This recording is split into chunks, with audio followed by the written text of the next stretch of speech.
Coucou tout le monde, j'espère que vous allez bien. Aujourd'hui, on se retrouve pour une nouvelle vidéo. Je suis en tenue de sport, désolée pour ma tenue. Je dois aller courir tout à l'heure avec des copines. Je suis déjà prête à aller courir et je voulais en même temps absolument vous filmer cette vidéo avant de partir. Donc j'espère que vous m'en voudrez pas. Je suis pas autant apprêtée que d'habitude, on va dire ça comme ça. Aujourd'hui, je vais vous parler de mes livres, des nouveaux livres que j'ai prévu de lire, donc les derniers achats que j'ai faits. Je vous avais fait un haul en février, je crois, c'était la dernière fois que je vous ai parlé de mes achats livres, mixé avec de la mode. Finalement, en commentaire, il y a eu plus de commentaires sur les livres, donc je me suis dit que cette fois-ci, j'allais vous faire uniquement un haul livre. Dites-moi si ça vous convient davantage en commentaire. De toute façon, les tenues, en général, je vous les montre dans mes lookbooks, donc voilà. Je pense que c'est plus simple comme ça. Je vous ai proposé qu'on crée un club de lecture, donc je vous invite à lire certains ou tous les livres si vous avez envie que je vous présente ou je vous ai déjà présenté dans la précédente vidéo, et n'hésitez pas à me dire en commentaire ce que vous en avez pensé, ce que ça vous a apporté, ce que personnellement vous avez appris. Ce serait hyper intéressant pour moi, ce serait hyper intéressant aussi de pouvoir en discuter en commentaire. J'aime bien vous parler ensuite de certaines thématiques qui me tiennent à cœur, on va dire, qui me plaisent particulièrement, et du coup c'est aussi l'occasion d'en discuter en commentaire si vous avez lu des livres ou si vous connaissez un peu le sujet. Donc n'hésitez vraiment pas à me laisser vos avis, à discuter avec moi en commentaire de vos lectures et de ces livres en particulier. Aujourd'hui, j'ai 7 livres à vous présenter. Généralement, les livres que je vous présente sont plutôt des livres de développement personnel, de la psycho, des neurosciences, de la philo. J'aime beaucoup ces thématiques-là. Je suis pas trop fan de romans. Je suis pas une grande liseuse de romans. Donc, si vous aimez particulièrement les romans, si vous cherchez des romans, cette vidéo ne sera pas pour vous. Mais par contre, si vous aimez le développement personnel ou que vous voulez découvrir le développement personnel, vous êtes au bon endroit. Je vais commencer par celui que j'ai déjà terminé, qui est celui-ci. La procrastination, l'art de reporter au lendemain, de John Perry. Alors, qui n'est pas un livre que j'ai acheté en fait, c'est le seul livre que je n'ai pas acheté puisque c'est un livre qui était dans notre bibliothèque. C'est un livre de David. Je ne sais même pas s'il a lu ce livre, mais moi je le trouve hyper intéressant. J'avais prévu de le lire depuis, je crois, presque un an. Là, ça y est, j'ai terminé. C'est un livre de philo, celui-ci. Je suis, bien sûr, comme beaucoup de gens je pense, assez flemmarde et je procrastine assez souvent, donc c'est à dire que je reporte certaines choses assez souvent. Je suis assez productive en général, je trouve que j'arrive à faire beaucoup de choses en peu de temps, mais il y a certaines choses que j'ai tendance à reporter, et il y a certaines tâches que je sais que je pourrais faire beaucoup plus rapidement, beaucoup plus tôt, on va dire dans la semaine, et souvent les tâches que j'aime pas trop. Je me suis dit que ça pourrait peut-être m'aider à m'améliorer, et franchement, je m'attendais pas du tout à ça, mais c'était plutôt l'inverse. C'est plutôt un as de la procrastination qui a écrit ce livre, et du coup il nous explique en quoi la procrastination est intéressante et ce qu'il y a là de positif. Alors il n'y a pas que du positif dans la procrastination évidemment, mais on va dire qu'il donne des astuces, des petits conseils pour faire de la procrastination réfléchie, la procrastination structurée.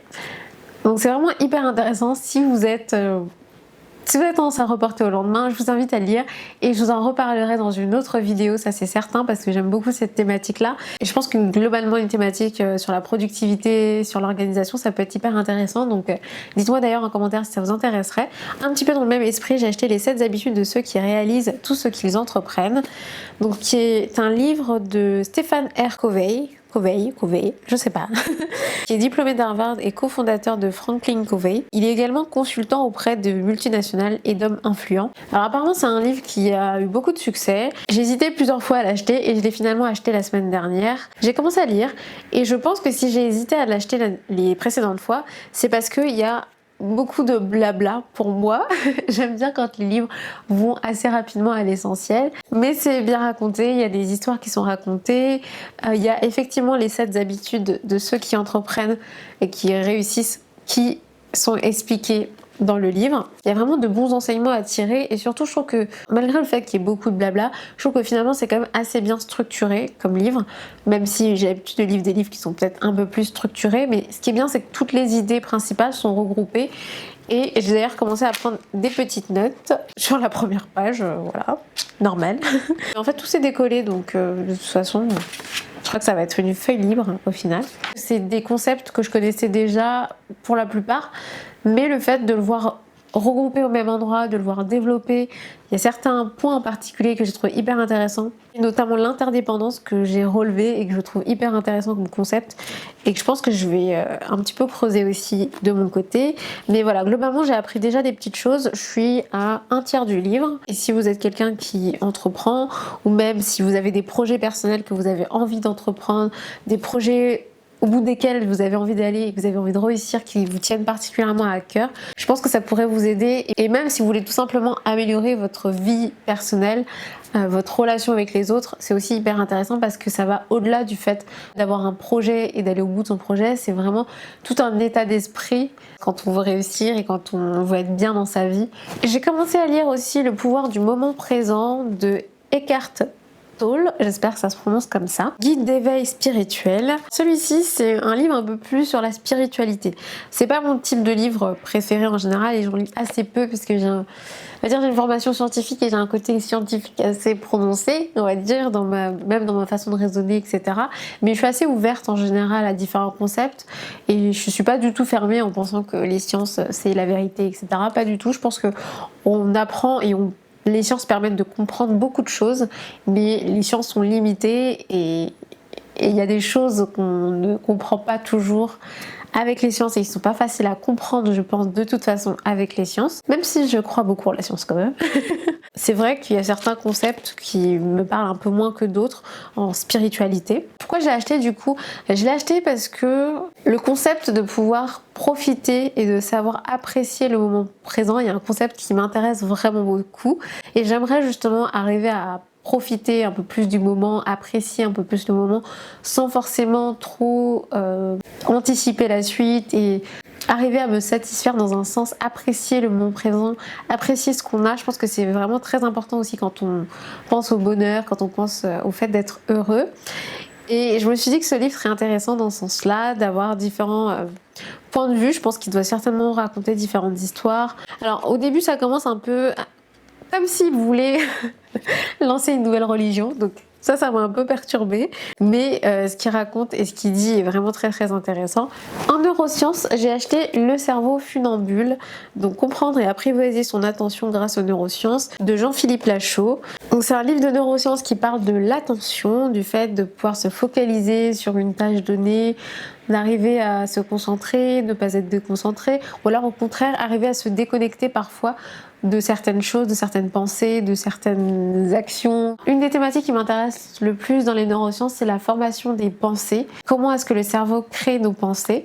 Alors je pense qu'il en parle un petit peu dans ce livre, j'ai pas commencé du tout à le lire pour l'instant. J'ai vraiment envie d'en savoir plus sur la formation des pensées, sur l'attention, je trouve ça hyper intéressant aussi comme thématique. Peut-être qu'il parlera un petit peu de conscience dedans, je ne sais pas, mais c'est aussi une thématique hyper intéressante en neurosciences, la conscience. Et en général en psycho, l'inconscient, le conscient, enfin c'est hyper intéressant. J'ai jamais lu de livre de Jean-Philippe Lachaud, donc je suis aussi curieuse de voir un peu comment il écrit, mais généralement les livres de neurosciences sont assez factuels, avec beaucoup d'expériences rapportées, beaucoup d'informations concrètes, donc c'est hyper intéressant aussi quand on veut apprendre tout simplement et mieux comprendre. En sciences aussi, un peu plus en médecine, biologie on va dire, j'ai acheté et j'ai quasiment terminé Le charme discret de l'intestin de Julia Enders, qui est un livre dont vous avez certainement dû entendre parler. J'ai mis du temps aussi à acheter parce que je sais pas, c'est pas une thématique qui à la base m'intéresse particulièrement. Comme vous pouvez voir, la plupart des livres que j'achète sont plus sur le cerveau, psycho, etc. Mais je suis aussi beaucoup intéressée par tout ce qui est un peu healthy, santé, être bien dans son corps et finalement bien dans sa tête. Et ce qu'on apprend et ce que je ne savais pas personnellement avant de lire ce livre, c'est que le système digestif est extrêmement bien connecté au cerveau. On a énormément d'interactions en fait d'un point de vue nerveux entre le cerveau et les intestins. Donc c'est hyper intéressant parce que je ne savais pas tout ça, j'ai appris énormément de choses dedans. J'ai appris plein de choses aussi sur différentes maladies, hein. Ça c'est un peu moins, ça fait un peu plus peur parce que tout d'un coup on se dit oh, j'ai peut-être ça, j'ai peut-être ça, j'ai peut-être ça. Mais c'est vraiment hyper intéressant de savoir comment fonctionne l'intestin parce que on se dit mais c'est un élément de mon corps que je ne connais pas du tout. Généralement c'est un élément du corps auquel on n'a pas trop envie de penser. Je suis pas non plus quelqu'un de hyper sensible du ventre, entre guillemets. C'est-à-dire que j'ai pas non plus très souvent mal au ventre. On va dire j'ai plus souvent mal à la tête que mal au ventre. Mais je sais que ce que je mange et mon alimentation a énormément de conséquences et d'effets sur ma peau, sur mon énergie, sur aussi mon cerveau, parce que je sens bien qu'il y a des moments où je me sens pas très bien, et j'ai appris dans le livre que ça pouvait être clairement lié à mon alimentation. Donc c'est hyper intéressant là-dessus. Et on apprend aussi beaucoup plus sur les bactéries, les champignons qui se trouvent dans notre organisme. J'ai déjà appris des petites choses dessus, mais je ne connaissais pas du tout le détail. Donc évidemment, j'ai pas tout retenu parce que c'est vraiment très complet et c'est super. Mais je pense que déjà, le fait de tout lire, ça permet déjà d'avoir une idée globale et une idée un peu plus précise de comment fonctionne l'intestin, et de comprendre un peu mieux aussi certaines maladies, mieux comprendre aussi les allergies par exemple, c'est tout bête. L'asthme, beaucoup de maladies auto-immunes peuvent être liées en fait à notre intestin, ce dont on s'imagine pas du tout. Enfin personnellement je m'imaginais pas du tout ça. Si ça vous intéresse, n'hésitez pas à le lire et me dire aussi ce que vous en avez pensé en commentaire, ou si vous l'avez déjà lu, dites-moi ce que vous en avez pensé, dites-moi ce que ça vous a apporté. En psycho, j'ai pris ces micro moments d'amour qui vont transformer votre vie. Love 2.0, une approche révolutionnaire de l'émotion suprême, de Barbara Fredrickson, et préface de Mathieu Ricard. Je trouve que la couverture est super mignonne, super jolie. Je pense que ça a dû m'attirer inconsciemment quand même quand je suis passée devant. Ce qui est en lien avec l'amour, je trouve ça hyper intéressant, hyper beau. Tout ce qui est en lien avec les sentiments en général. D'ailleurs, j'ai terminé la chimie des sentiments du professeur Bernard Samuel, hyper détaillé. Et ça permet de vraiment comprendre comment se forment les émotions, quels sont les circuits, les réseaux liés aux différentes émotions dans le cerveau. Je t'en avais parlé dans la précédente vidéo All Book. Donc là, on reste sur l'amour principalement. L'amour est un ensemble d'émotions. Il y a aussi un petit peu de neurosciences. Il y a aussi des expériences rapportées. Des histoires racontées. Je pense que ça parle principalement de comment mieux accueillir, je pense qu'on peut dire ça comme ça, accueillir l'amour, accepter l'amour, peut-être s'auto-aimer aussi dans un sens, et aimer les autres. J'imagine que c'est en lien avec ça. Je l'ai pas encore lu, donc j'ai hâte de le lire. Je pense qu'il y a plein de choses intéressantes à retenir. Et je pense qu'il y a certaines choses qui peuvent potentiellement changer notre vie, puisque c'est ce qu'elle dit. Donc à voir et à lire pour savoir ce que ça peut nous apporter. Dernier livre, c'est un tout petit livre et c'est Pratique de l'auto-hypnose, s'aider soi-même chaque jour, de Bernard Raquin.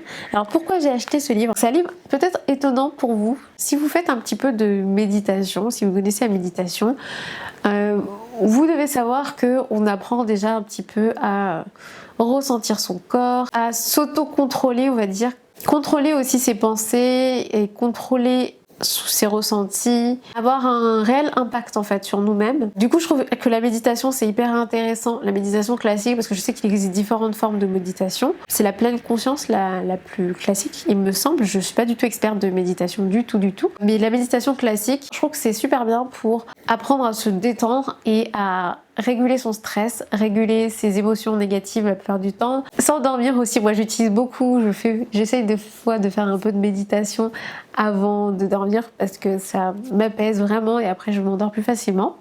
Donc j'aime beaucoup la méditation classique pour ça. Mais ce qui me manquait, c'est de pouvoir un peu orienter la méditation vers un but donné, un objectif donné, parce que si vous connaissez un petit peu le cerveau, si vous connaissez aussi certaines techniques comme la PNL, vous savez qu'on est vraiment capable d'arriver à contrôler nos pensées, contrôler nos phobies, contrôler nos émotions en général. Et il suffit d'arriver à justement utiliser notre attention, notre conscience, notre inconscient si on veut, et notamment d'arriver à se conditionner.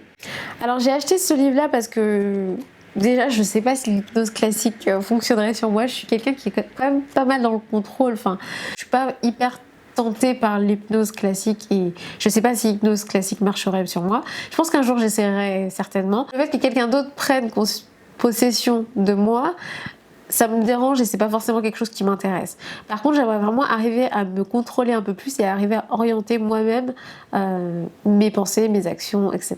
et de manière un peu différente que juste se dire le matin j'ai cet objectif précis, que de s'organiser. C'est vraiment différent, c'est toute une préparation mentale pour moi en fait, et je pense que l'auto-hypnose est bien pour ça. J'ai déjà commencé à lire, j'ai lu à peu près la moitié, c'est un tout petit livre donc ça se lit très vite. Il y a vraiment l'explication de comment procéder, que faire, comment faire, avec plein de possibilités différentes. Et donc j'ai déjà commencé, j'ai fait une fois, juste après avoir commencé à lire le livre, j'ai fait une première séance d'auto-hypnose et c'est fou.